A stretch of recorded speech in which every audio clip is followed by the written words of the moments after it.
Look, we want to make a movie. Paramount is going to come crashing down. We need hits. I got no cast, no Pacino, Brando. He's a nutcase. Can one thing go right with this picture? This movie makes my people look like animals, and that ain't gonna happen. I'm not running.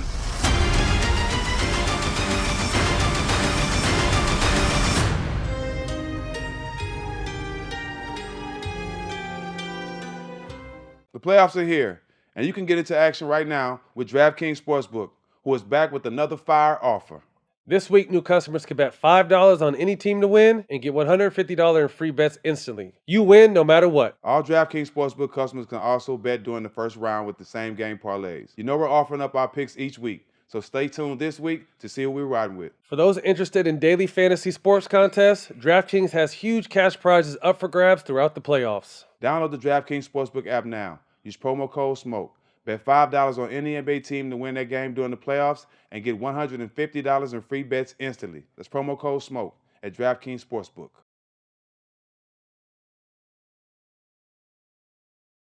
Definitely not having Simmons for Brooklyn also is a big problem. This guy just don't want to play. Man, you still sitting on the sidelines probably worrying about some lawsuit. Cool in the Jimi Hendrix sunglasses, chilling in the SpongeBob-ish type outfit. I mean, come on, man. What's up, world? Welcome to this episode of What's Burning. Shout out my brother Matt. He ain't here right now, but I got the big diplomat, my other brother, Jelani McCoy, J-Mac filling in for my brother. So let's get right to it, my boy. Status check, NBA playoff latest. Celtics and Nets. I can't really be mad for the simple fact that they're definitely outplaying Brooklyn and they're being outcoached. Tatum has taken the challenge to guard KD and to step up on both ends. He's definitely looking like the better player in this series. I can't hate on that. The Celtics are the way more physical team. I can't hate on that. But what I can hate on is Steve Nash. He is doing a terrible job coaching. You want to throw Blake in there the last minutes of the game and see how quick he turns it around and start getting a different feel? You got Blake and LaMarcus Aldridge on the sideline. I don't care if they're old or not. They have the experience, they physical, and they know how to play in these type of games. So he's definitely get our coach, but I give all the credit to the young guys in Boston and the head coach. They're doing a great job. Absolutely. I think at some point in time we got to start talking about Coach Nash. You know, very beloved as a player, but right now he's on the coaching, he's on the sideline, making a couple of questionable decisions. Like to your point, I think that between LaMarcus and Blake, they could have squeezed out 15, 20 minutes out of the power forward center positions, regardless of what the points or rebound position look like. But another point you spoke to is is it about time we start looking at the Celtics as the formula for winning? You know, like you said, we can't be mad at it. They won through the draft. Danny Ainge won through the draft. Obviously, Brad Stevens went to the front office and took over the driver's seat. But they won through the draft. They didn't do it through free agency. You got to take your hat off to what they're getting down. Best defense in the league. They got an identity on offense now, as opposed to two talented ISO players just trying to outduel each other. You know, as much as it pains me and you to give this to E and Nasty Nate, it might be time to give them at least a hat tip out there in Boston, even though it pains me to say that. Oh, yeah, I mean, that's just what it is, bro. They got the defensive player of the year. They're just a better team, and they're showing it right now. And we take our hats off to them. Next team, Heat and Hawks. Heat up 3-1. They came in Atlanta and got one. Jimmy Butler's been playing great. I knew Miami was going to win this series. Miami is focused on the championship. They weren't focused on getting to the playoffs. They weren't focused on getting out of the first round or second round, out of West or the Eastern Conference Finals. They weren't about winning the championship. They got the experience. They got the team with Kyle Lowry and Jim on that, with Jimmy Butler on that team. They have the championship experience they need because both of these guys are all-stars. Both of these guys are proven in this league, and they know how to win. Great coaching, Spoelstra. It's over for Atlanta next game. Yeah, I mean, Atlanta's an appetizer right now. They might be the truffle fries for the Heat to get to their next entree. But I watched a couple positions. I watched a lot of that Heat game, and they're dialed in on defense, man. Their attention to detail, the wing players, the way they're adjusting and funneling people to their principles. Bam Adebayo can obviously switch out on the floor. We've talked about on the show how he's versatile and obviously can protect the rim.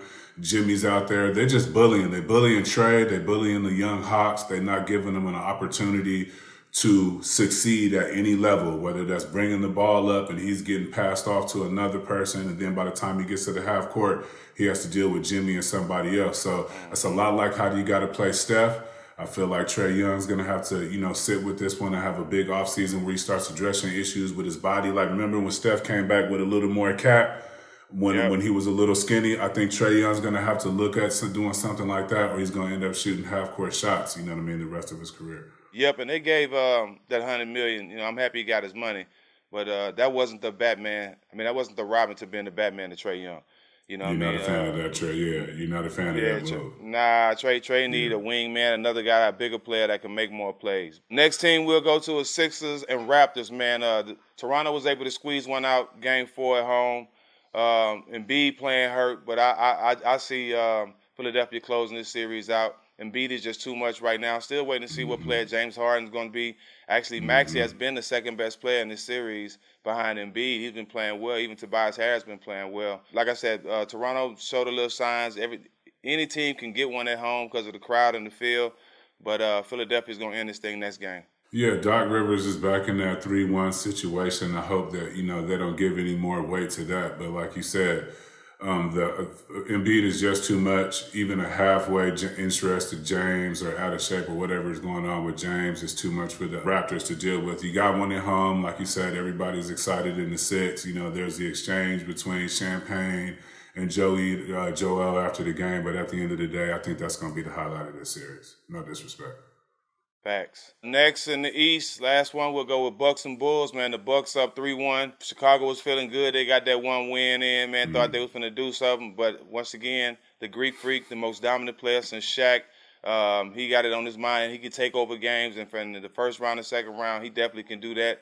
As great as he is, great coaching with Bud. Bud is a great coach. They pay attention to detail. I've been coached by Bud, and I've seen the scouting reports that he prepared before games, and everything the team like to do, which way they like to go, every move they like to make. Everything that you need to know to guard somebody, and but Bud is one of the best at that. Milwaukee's definitely going to close the series out too at home. Yep. Nothing else to say there. It was good they didn't get embarrassed. It had the sweep. I know Bud, Darvin Ham was over there. I believe Darvin Ham still his longtime assistant. Shout out D Ham, my dog. But like you said, too much attention to detail, too much playoff experience, too much Greek Freak. Grayson Allen is playing a role in these playoffs, ironically. For how much humdrum there is about him, he's carved out a nice niche. In the absence of P.J. Tucker, it's not P.J. Tucker, but it's Grayson Allen's version of what that role should be, giving him a little bit more offense. I think it's going to play out well in the playoffs. So that series is over. I just hope Zach and DeMar can rest up, in the offseason and make another run. Caruso getting hit, we'll talk about injuries later. I think that Chicago has just been through too much, and that series is over. One more thing before we leave the East, we recording this on the Monday, bro, but hey, check this out. The Celtics could be 4-0 when this come out. They could be sweeping boys, and Philadelphia could be done with Toronto too. What you think about that? Facts. It could, by the time, exactly what you said, by the time this comes out, that broom could be out. The Swifter, the broom, the little iRobot, whatever, goes across the floor these days to get people up out of here and get the, good people in the trash can, but they could be on the beach somewhere in just a couple hours here. Moving on to the West Coast, we got the Warriors Nuggets, man. The Warriors team is finally healthy. The team we want to see. They playing like it. They're up 3-1 against the Nuggets. Going home, I definitely see it. Steph and Klay having a big game, finishing this thing out. Jokic has been great, but he's just not enough. I think Draymond Green is showing why he's so important to their team, being able to make these big plays and defend Jokic, especially in the pivotal moments of the game, last 2 minutes of the game, he manning up and guarding them one-on-one. I think that's big for this team, but they're showing a lot of signs of the championship team that we've seen in the past. And I'm happy to see them back. I'm happy to see them all healthy, winning, and feeling good about themselves because the league needed.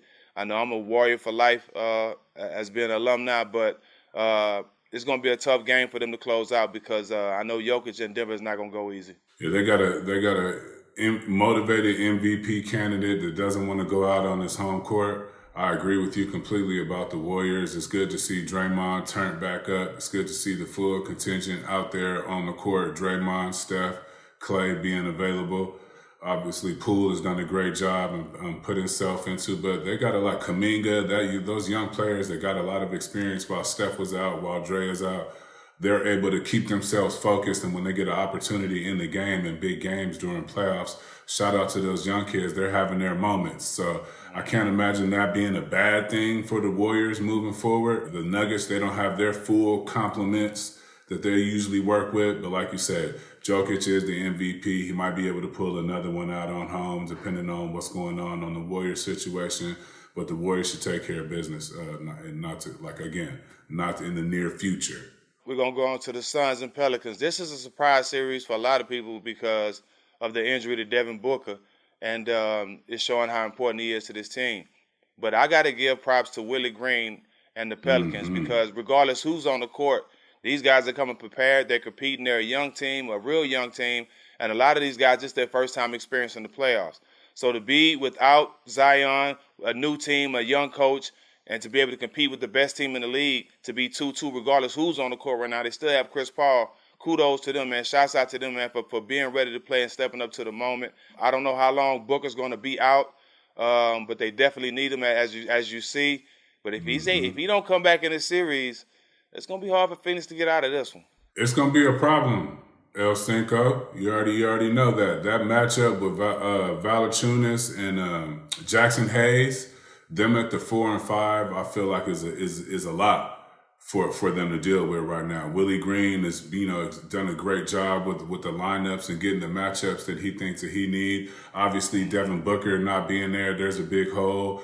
Crowder didn't have a great start to the playoffs. I think he finally hit his first 3 last game. He's been able to do some things defensively well, like that he normally does. But I think they got a problem.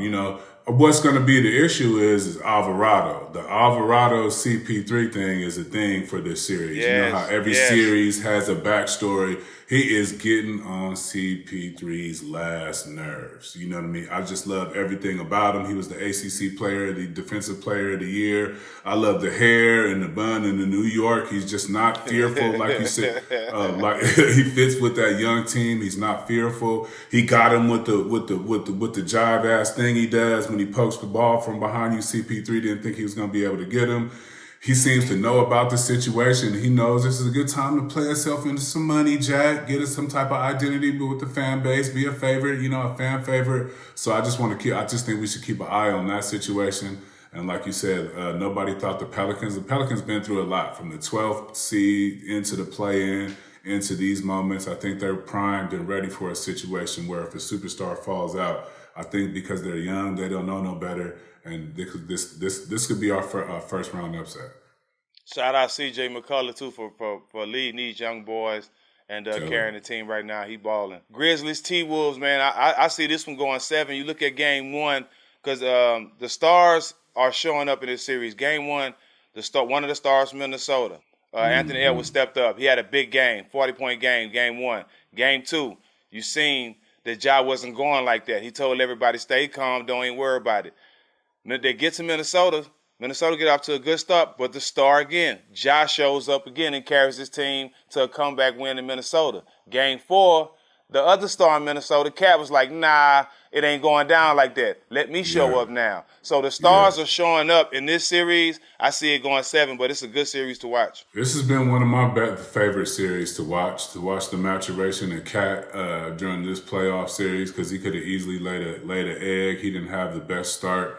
The way, like you said, the stars are showing up and providing moments, not wanting to relinquish any type of advantage. I think this is up there with one of the better series that we've seen this postseason. We obviously know Ja's going to step to the table. He's probably going to have some signature moments by the end of this playoff series, at the end of this playoff season. But like Desmond Bane, didn't he go like 2 straight games hitting 7 threes or something like that during the season? So again, Stak, you played in the playoffs. We both played in the league. There are times in the playoffs where you can play yourself into a bag from one playoff series. Playing in a pressurized situation. We know a lot of guys even not as talented as guys in contract situations, but the fact that they came through in those playoff series for fan bases, it became fan favorites. They were able to play that into a multi-year contract, you know what I mean, for a little bit of stability. So I think that's an opportunity for a guy on Memphis or the Wolves team. There's a couple players that are in those situations. So that should be, there should be an asterisk next to that series because it's been a good one and it should continue to be. Yeah, definitely going to be a good one. I'm tuned into that one. Yeah. Next, final playoff series in the Western Conference, the Jazz and Mavs. Hey, man, I'm just going to start it with saying I'm upset with J. Kidd. Let me tell you why I'm upset with J. Kidd. You go up in the series 2-1. You win the first game in Utah.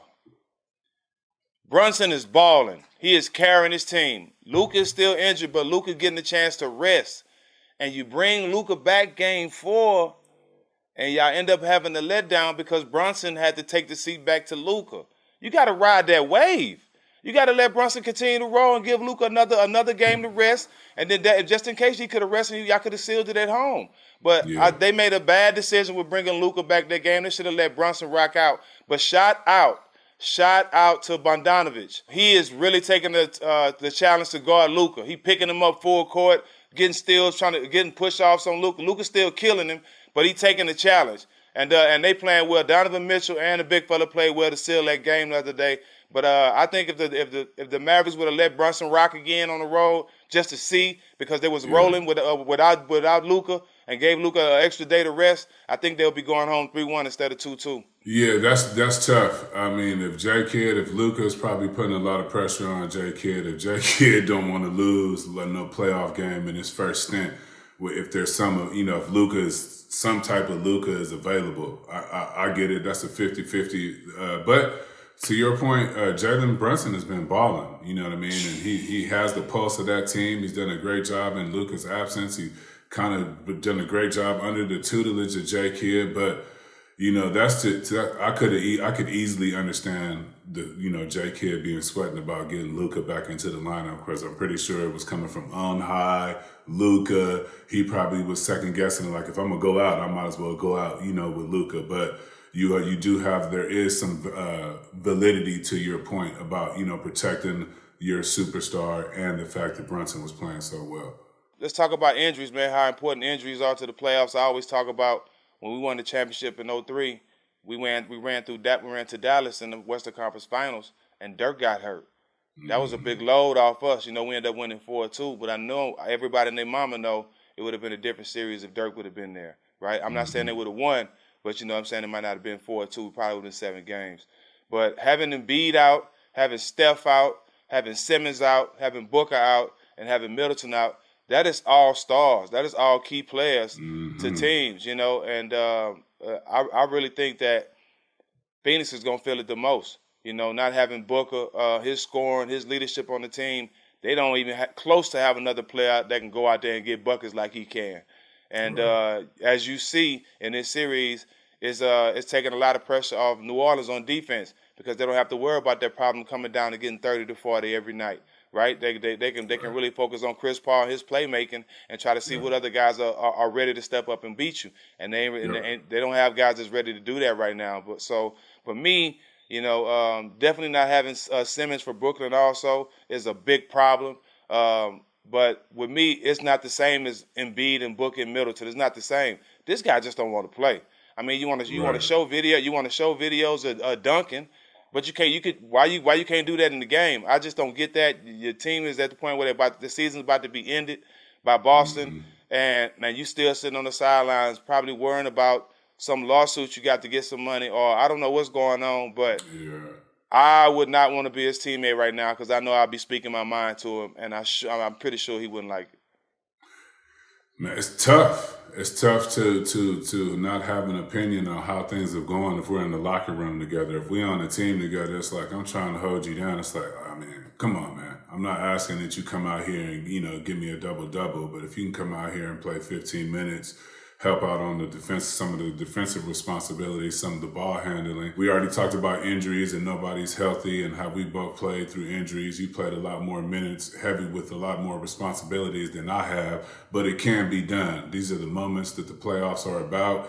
Embiid is doing it with a hand that's going to require surgery. So although Steph is out on the court, we still know that he's not at 100%. Booker, Middleton, Zion, for Pete's sakes, you know what I mean? We can't even get Zion is trying to get on the court, going between the legs, letting people know he wants to rock, you know what I mean? Sitting on the sideline thirsty. I just don't see the thirstiness, and Ben Simmons on the sideline, cool in the Jimi Hendrix sunglasses, chilling in the SpongeBob-ish types outfit. It's not enough urgency for me, considering what that team has already been through, for the coaches and the front office people that have put their jobs on the line to vouch for you, to bring you over in the locker room.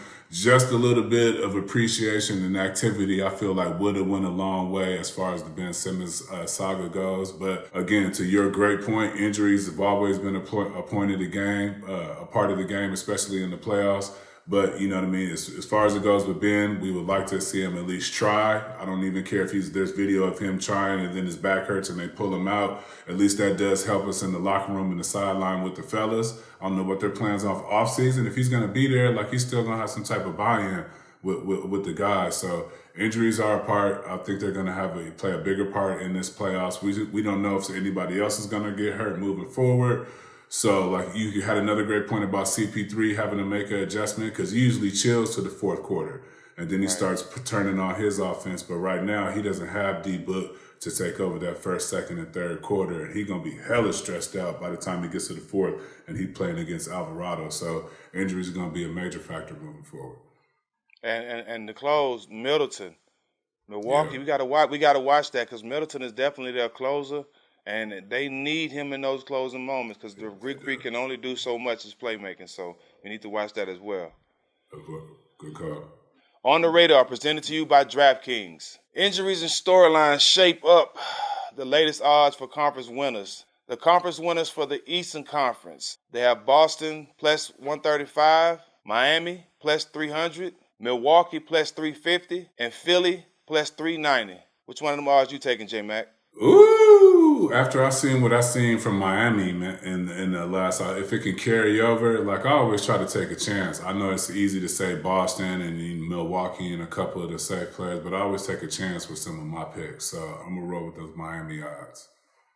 Yeah, I'm gonna go with Miami too on that one. I like the way the way it's shaping out right now. They'll be matching up with Boston. I like the way they match up with Boston. Not sure if they can beat Boston, but I like the matchup. I know they're a physical team, and they're going to meet their physicality, right? I like absolutely. And the collaboration in Miami between Spo and Karan, shout out Tough Juice and UD over there. They seem to have like an open form of discussion before even Spo gets to the bench.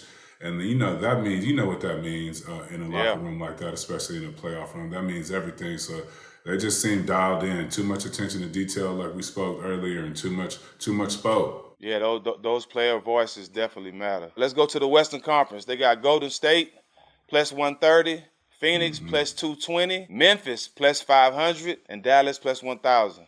How you going there? Golden State. I'm gonna take that. I'm gonna take that Golden State. Phoenix was the sexy pick at first, but until injuries happen, the Western Conference is interesting because you got Luka's injury. You got the young Memphis team. You got Devin Booker's injury. You got Steph coming back from injury. So the Western Conference is really predicated on health. But I'm gonna go with the Golden State Warriors. I like what I've seen. I think that Denver's gonna push them just enough in this first round to get them geared up for the next round. Yeah, Memphis and Dallas, they not ready yet. They're young teams. Yeah. They don't have the team they need to pull this off. Phoenix, no Booker, no go. Golden State healthy right now. They looking good. They've been there. That's a smart bet with me going with Golden State. Absolutely. Let's go again. One more. One more? One more, man? Oh, man. All right, little bro.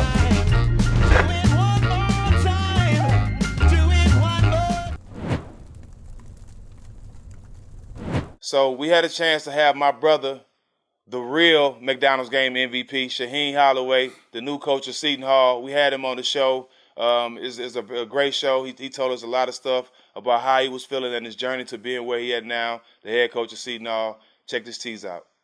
You, as the head coach, former head coach of St. Pete, made a historical NCAA run this past March, being able to build them up not only into a Cinderella story, but just a well-disciplined team that played hard, had a lot of heart. What was that? Talk to us about that process and how that happened. You know, at first it was tough, right? Anytime you go from a high major to a low major, right? Things that you're not used to, as far as budget and how you travel and, having a strength coach and things like that. So I had to work through all that stuff. But at the end of the day, to be honest with you, Matt, we just got dudes that wanted the ball, right? Just dudes that was hungry, had a chip on their shoulder, that was under-recruited. People didn't believe in them. I brought them in. I like tough guys. I played a certain way, so I want guys to fit my personality, right? So when I was going through the process of recruiting guys, I wanted guys like that, guys that, just hungry and just got something to prove that want to, eat your food, you feel me? And that's kind of the guys I brought in. But how hard was it, and what did you tell your guys when you decided to take the Seton Hall head spot? Well, I'll be honest with you, Matt, it was easy, right? Not say easy in this point. The guys made it easy for me, right? I went in the locker room, and we was in there for 3 hours, bro, just chopping it up, kicking it. And their guys were like, Coach, you got to go. That's home. You work your butt off for this opportunity. Like, that's something we would do if we had the opportunity. Right. So when they told me that, it made it easy for me. That's beautiful. Looking back on the journey, on the experience, what particularly stood out to you about this tournament run? You know what? Just right for these guys, and obviously I'm sitting here talking to you guys. I'm blessed to be here, but it wasn't for those guys. I wouldn't be here today talking to you guys, right? So for me, for them, it was like everything, right? You at a mid-major, you work your butt off. You look at this type of stuff on TV growing up. And for them guys to be in that spotlight and perform the way they performed, like I just was sitting back taking it in. Like for real. Like I'm sitting there like these guys get a chance to build their brand right now, right? I just love the attention for them. And to be honest with you, just playing against the best teams and knocking them off. Real talk. I feel that. What was it like when you signed your name as the head coach at your alma mater? Right. So I'm going to be, this is a real show, so you got to be real, right? When I looked at it, I had to make sure it was good because this is home. And when home, you don't want to mess it up, right? You want to go in there and make sure it's the right situation with the right people. And I trust the people that was here at the time, right now. And I can't mess it up. It's too important for me. Yeah, works. I think I speak for all of us. We're excited to see what kind of culture you build over there. Next up, the Iverson Classic. I can't wait. Let's talk about this week. Jelani, obviously you've been there. You've been a part of everything I've been doing in Memphis, and it's a blessing to have Showtime CBS on board this year, and also Body Armor coming on as a sponsor as well. I think it's going to be a beautiful thing, a beautiful week.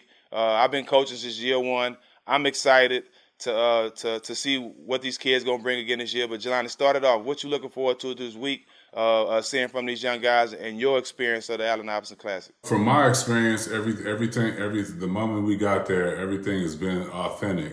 Shout out to Bobby and Jod. I haven't seen two guys that care so much about a project in a long time. Their passion speaks volumes. The minute I got there, the authenticity, the fact that we're leading an All-American game for Chuck is just baffling to me. And to see your passion about the project and how you pour into the kids, how when you first, converted, you actually kept going out there, you fasted, you went and prayed, kept that schedule. So just watching everything come to fruition. Obviously, shout out to Showtime, and Showtime always reaching back and giving the voices, to us, the athletes, and trusting us to go out with different projects with the vision. Shout out BD, shout out CBS hasn't been a long time, Stak. I want you to, want to leave some room for you to talk about it, but it hasn't been going on for like 10 or 15 years. It's only been a couple of years that a bunch of former players really got the chance, really decided to get together to give, flowers to one of our most revered basketball players. So I'd like to leave the floor to talk to you about how short a window that's been, and then how good has it been for Showtime and former players to get out and prop up on our own. Yeah, man, 3 to 4 years, man. First I got to start with Bobby and Jai. I think just the passion of Bobby and him loving Chuck the way and loving AI the way we all love him, and want to see AI get his flowers. We as athletes don't really come across too many friends like that that want to see us get our flowers, but not just talk about it. Go out by action and doing it the right way. And I think for AI to have this game, the Allen Iverson Classic, right now to be just as big as the McDonald's game, if not bigger, I know one thing it is that's different. We're way more authentic, and we really are part of the culture with this game. It's just a blessing, man. And, you know, like I said, Bobby and Ja just these two guys are angels to Chuck to be able to have this game. And for me to be a part of it from year one, man, just to be able to coach these kids, be around them, and understand and help them understand how important it is that one of ours has a game, how important it is for us, for them to come out there and really put on the show, play their hardest, and behave just as good as they will behave at any other high school classic, you know, like the McDonald's game and anything else. And we are providing more. You know, we have NBA players everywhere, a part of it, coaching. We have the best coaches. Like you said, Showtime, CBS. Name another game that's affiliated with Showtime, CBS. So, like I said, shout out to Bobby too, man. I think it's just everything is coming together for a reason, man. And I think the reason why it's happening because you're putting a group of genuine men together to come up with great ideas, and all love Chuck the same, but all understand the business side of it, and we making it work. You know what I mean? So shout out to everybody involved, man. I think you know, Ray, everybody, Nate, everybody involved with what we doing down there and being involved with this Allen Iverson Classic. It's a movie, man, and I get emotional, but I'm just happy that I'm being a part of something that Iverson deserves. No, I'm big time Eddie Murphy coming to America. I'm very happy to be here vibes when it comes to the Iverson Classic and being a part of the Showtime team and the Footprint team. So yeah, shout out to the team and everybody involved. Shout out to Bobby and Ja, and I can't wait to see you in Memphis in a couple of days, brother. Closing thoughts. Stak, you've obviously been very vocal on the IG the last couple of days, the last couple of weeks, well, your whole IG lifetime. But this last post in particular, you spoke on creators in our stories, whether that be athletes, black creators, and you know, people that look like us. You know, if you follow Stak5 on Instagram, you're very familiar for the post. With the post, but I'd like to give you a little time to expand on your post. I feel that there was a little more that you wanted to say than you left a little meat on the bone, you know, as opposed to your IG post. So I'm going to just give you the floor to expand on what exactly you meant by that post. Yeah, well, you know, it's at a point now where we can't be using other people for examples. I mean, using other people as excuses for our success, or other people as excuses for telling our stories wrong.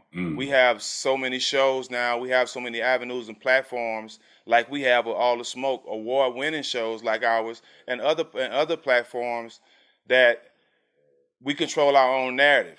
And it seems anytime we have some type of issue or go through something in life where it blows up in the media and it's just an instant hit when people talk about it, it's drama.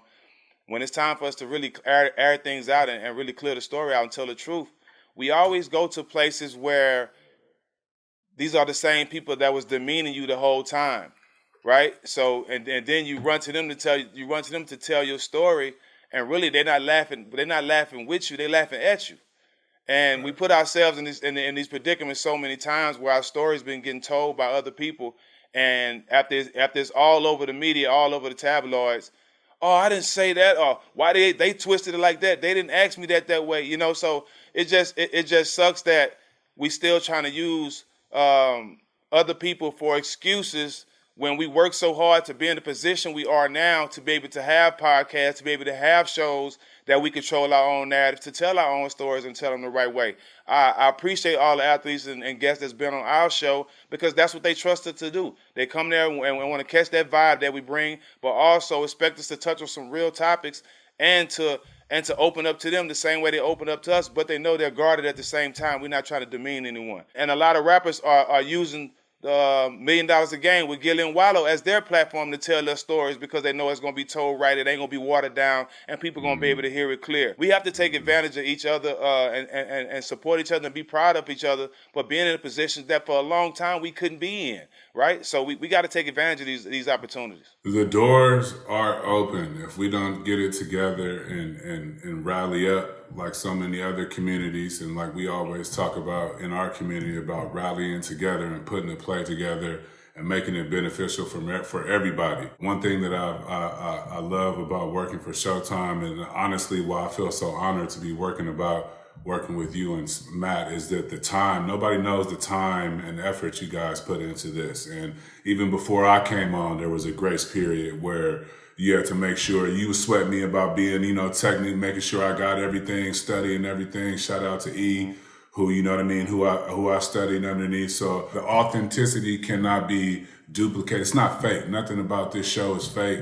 I think we always have a responsibility, even in the edits when I'm on the post side, about making sure we're painting everybody with enough love and light as you and Matt do on the show. So, and I know everybody on the team takes that very seriously, whether it's the cameraman, the audio guy. It's just like, it really feels like almost like an NBA environment where, somebody's coming from the front office and, somebody's helping you with this and that. Like, I take my job very seriously. You know what I mean? I'm very proud to wear all the Smoke merchandise. I take, my relationship with you and Matt seriously. Obviously we knew each other for a long time, but it's continuing to evolve in this space. And I couldn't wholeheartedly agree with you about taking advantage, about using us to tell our stories, and then we don't have an excuse to blame somebody else. Yeah, and I gotta go back and give that shout out to Showtime. This one thing I love about the partnership. They let us control our own environment. Like, one thing about once you meet me and Matt, you'll understand that we open to everybody. Love for all who have love for all. We stand on that. You know what I mean? And we want to see everybody win. So if we can create that type of environment, where all races working together, getting the job done, everybody feeling good, enjoying their work environment. If we can create this environment in such a short time, there's so many other people that's willing to create that environment but don't have the opportunity, right? So if you see people with that opportunity, continue to support them. And if they painting the narrative the right way and doing the right thing and not trying to demean any race or any culture, you got to support them, because that's the type of shows we need on TV, and that's the people that need to be controlling the narrative. What he said. What's Burning? Available every week on @Showtime YouTube. And on Twitter, Instagram, and TikTok @Show Basketball. Y'all have a good one. Peace.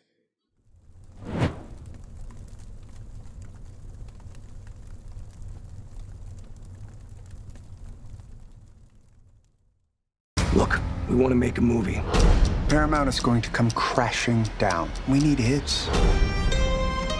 I got no cast, no Pacino, Brando. He's a nutcase. Can one thing go right with this picture? This movie makes my people look like animals, and that ain't gonna happen. I'm not running.